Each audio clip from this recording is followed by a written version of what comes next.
Welcome to Miss Kalye Vlog. Samahan niyo po akong pakinggan ang istoryang ibabahagi namin sa inyo. Magandang araw po sa inyong lahat. Ako nga pala si Felicia, 24 years old at taga Maynila.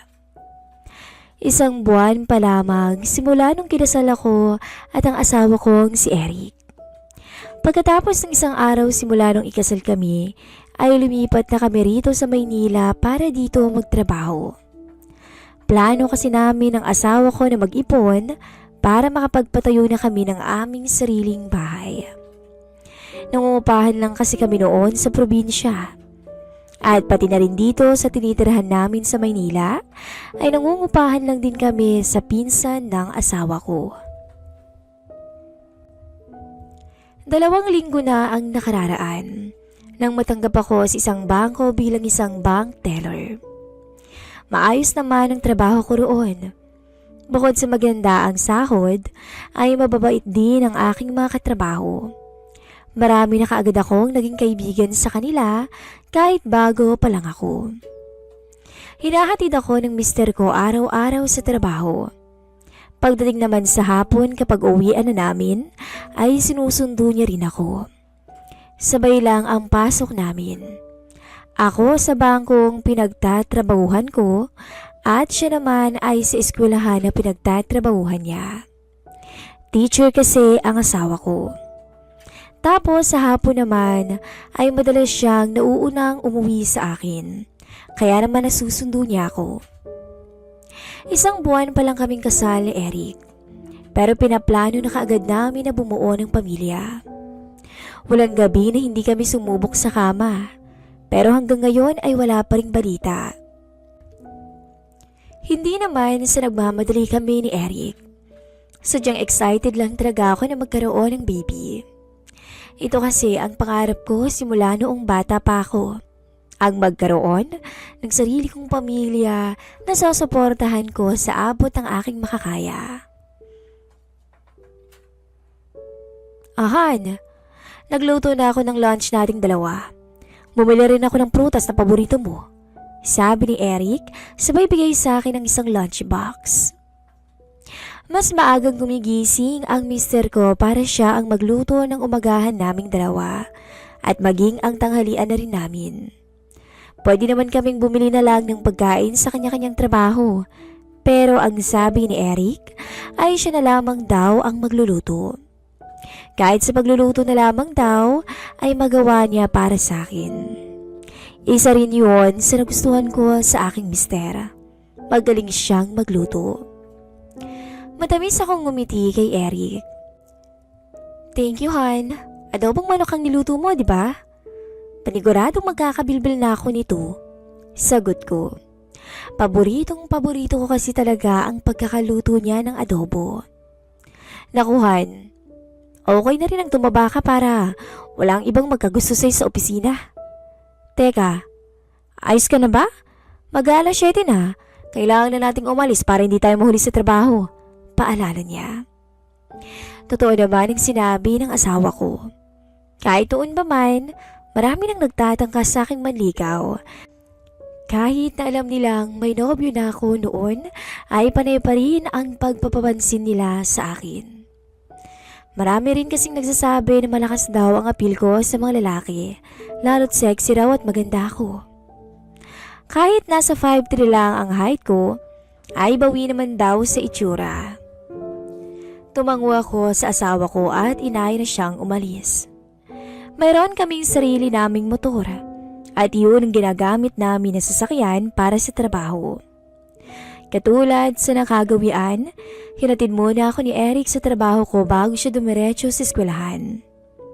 Maaga pa naman nang makarating kami sa bangko kung saan ako nagtatrabaho, kaya nasisigurado kong hindi pa siya mauhuli. Pagbungad ko pa lang sa loob, ay may isang boses na agad ang pumukaw sa aking atensyon. Good morning, Ma'am Felicia. Bati sa akin ni Manong Henry. Si Henry ay janitor namin sa bangko. Mabait siya at maaasahan mo talaga pagdating sa paglilinis. Kung hindi ako nagkakamali, Sa pagkakaalala ko ay nasa 41 na siya. Hiwalay sa asawa. Pero nagsusustento pa rin naman sa dalawa niyang anak kahit na hindi naman niya madalas makasama ang mga ito. Yan ang isa sa dahilan kung bakit masyado siyang masipag sa pagtatrabaho. Matangkad, medyo matikas at batak ang pangangatawan ni Manong Henry. Hindi pa masyadong halata ang katandaan sa kanyang muka, kaya iisipin mong nasa edad 30 pa lang ang edad niya. Tipikal na Pinoy ang kanyang itsura.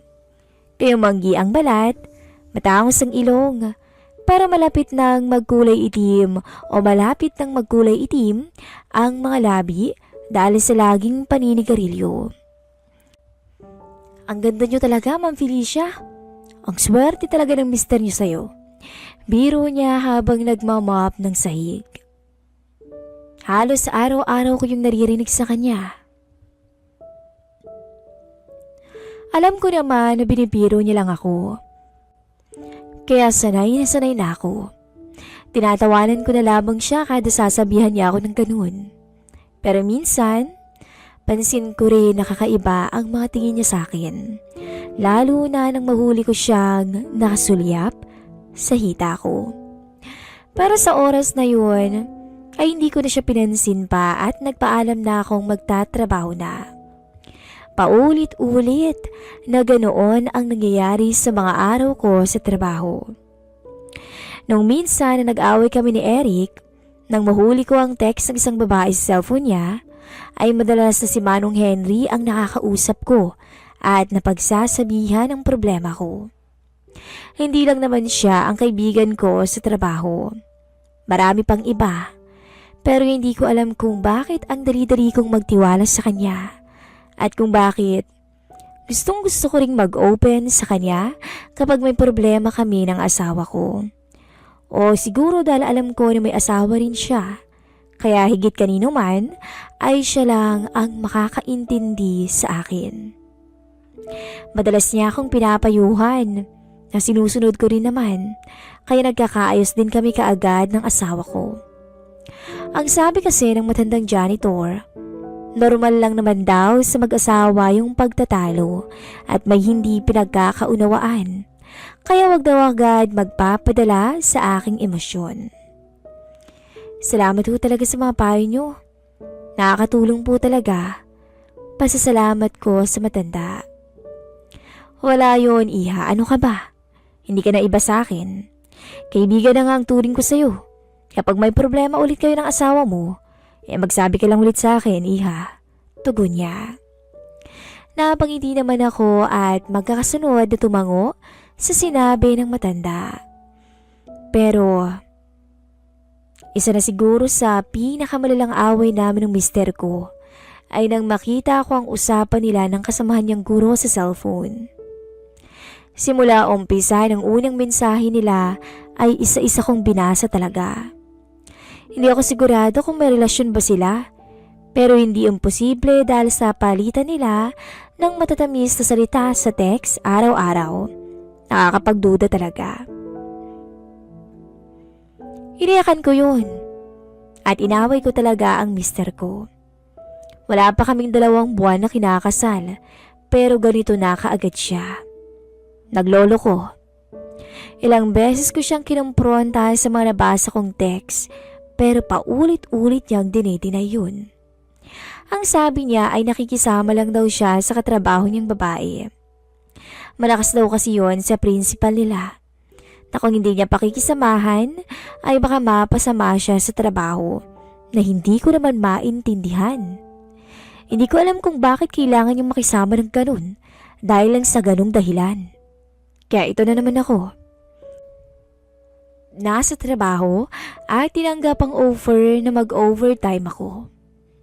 Hindi ko alam kung ilang beses sa isang linggo na itong nangyari, pero mas gusto kong nag-overtime sa trabaho. Bukod sa bayad ang overtime ko ay nakakaiwas naman ako sa mister ko. Ayaw ko kasing nagpasundo sa kanya at baka mag-away na naman kaming dalawa. Mahirap naman para sa akin hindi siya awayin. Lalo na sa tuwing naaalala ko ang mga kasalanan niya. Oh, overtime ka ulit iha? Sabi ni Manong Henry nang minsang maabutan niya ako sa opisina ng mag-isa na lang. Kapag nag-overtime sa trabaho, madalas na ang matandang janitor na lang talaga ang nakakasama ko. Madalas rin na hinihintay niya pa akong matapos sa tinatrabaho ko bago siya maglinis sa sahig namin. Nag-aaway na naman siguro kayo ng mister mo. Bakit kasi nagtsatsaga ka pa sa kanya? Pwede mo naman siyang iwanan kung paulit-ulit kang niloloko, sabi niya. Umiling ako at mahinahong sumagot sa matanda. Hindi ko naman kayang iwanan ang asawa ko ng ganun-ganun na lamang. Kahit na nagloko siya at sinaktan ako, mahal ko pa rin siya. Ilang taon din kaming magkasintahan bago kami kinasal. Alam ko naman na ako pa rin ang mahal ng asawa ko, sabi ko. Kung sa bagay, lagi mo na lang tatandaan na kung mag-aaway man kayo ulit dalawa, nandito lang ako. Handa akong makinig sa'yo at ayuhan ka. Nakangiting sagot niya. Salamat po ha. Sobrang na-appreciate ko po talaga.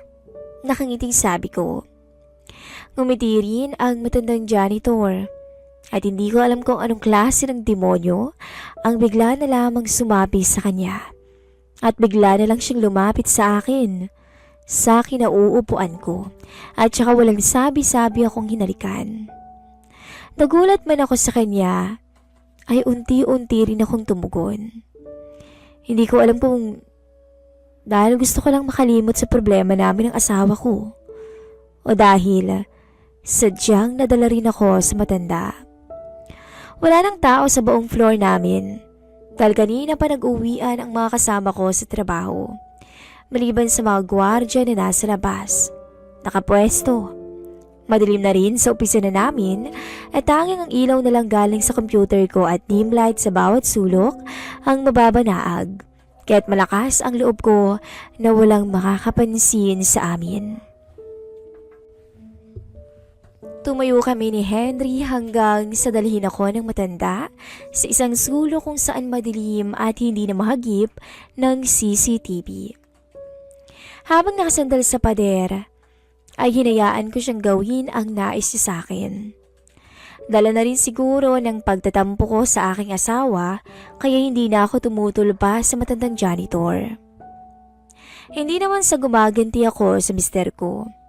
Hindi ko lang din talaga alam kung paano ko itutulak si Manong, gayong halos mabaliw na rin ako sa bawat halik at haplos niya sa akin. Baka may makakita sa atin, Manong. Bulong ko sa kanya, nangakmang kakalasin na niya ang botones ng aking uniforme. Wala namang ibang tao dito, iha. Nakaalis na silang lahat. Mahinang tugon niya. Pero kung gusto mo, may alam akong pwesto. Dagdag pa niya sabay ngiti. Magkakasunod at tumango naman ako na parang wala na sa sarili.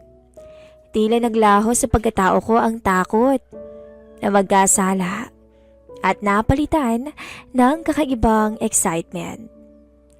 Sumunod ako kay Manong Henry habang naglalakad siya. At sa isang bakante at lumang kwarto na sa tingin ko ay dating opisina, ay doon ako dinala ni Manong. Agad nilak ng matanda ang pinto. At tila kinakabahan pa nang unti-unti niyang kalasin ang butones ng aking uniforme. Hanggang sa tuluyan niyang masilayan ang lahat sa akin. At sa puntong yun, lumakas ang tibok ng puso ko at parang natakot ako sa sitwasyon ko. Pero hindi ko rin naman maitago ang excitement ko ng mga oras na yun. At sa maliit na sofa na medyo maalikabok, doon ay tuluyan kong sinuko ang iniingatan kong dangal bilang isang kasal na babae. Nawalan ako ng pake sa aking asawa ng mga oras na yun. At ang tanging nais ko lang noon ay bigyang layang aking sarili para makalimutan ang aking mga problema. Mahusay si Manong Henry at halos mawala ako sa ulirat sa tindi ng tinatamasang alapaap. Hindi ko alam kung ilang beses niya akong pinagsawaan. Pero ang natatandaan ko ay halos hindi maipinta ang ngiti ko dahil sa binigay niyang aliw sa akin ng gabing yun. Hindi ko inaasahan na papayag ka, iha. Sabi ni Manong Henry habang pareho kaming nakaupo at kapahabol ang hininga. Kalaunan, tumayo na rin ako at nagsimula ng ayusin ang aking sarili. Gayunman, ay pansin ko pa rin na pinagmamasdan pa rin ako ni Manong ng makahulugan. Hindi ko alam kung bakit ko nagawa to, Manong. Pero sana, wala pag makaalam na may namagitan sa atin. Sana kalimutan nyo na lang to. Siguro dahil sa galit lang ako sa mister ko. Kaya tayo umabot sa puntong to. Pakiusap ko. Naiintindihan ko, iha. Hayaan mo at walang makakaalam nito. Pero kung may problema kayo ng asawa mo, huwag mong kakalimutan na nandito lang ulit ako para sa'yo. Medyo pilyong sabi niya. Salamat po kung ganun. Matipid na sagot ko. Yun lamang ang aking sinabi at saka nagmamadali na ring sinuot ang uniforme ko at umalis na rin sa trabaho. Paglabas ko ng building, nagulat ako nang mabungaran ko roon si Eric na matyagang naghihintay sa akin. Ngumiti si Eric at mahigpit akong niyakap. Pwede ba tayo magsimula ulit, Han? Kalimutan na natin ang nangyari. Hindi na ulit ako magkakamali. Umalis na pala ako sa trabaho. Maghahanap na lang ulit ako ng panibagong pagtatrabahuhan. Saan niya? Ngumiti ako. Gumaan ang loob ko sa sinabi niya. Simula nung araw na yon, ay kapwa namin kinalimutan ang mga nangyari sa amin at nagsimula ulit. Mas pinatatag namin ang aming relasyon. Lalo na ngayon na malapit na kaming magkaroon ng baby. Magmula rin noong may nangyari sa amin ng matanda, ay iniwasan ko na siya. Minsan na akong nagkasala sa mister ko at ayaw ko na ring maulit pa yon. Dito ko na po tatapusin ang kwento ko at salamat sa inyong pakikinig. Muli, ako po si Felicia.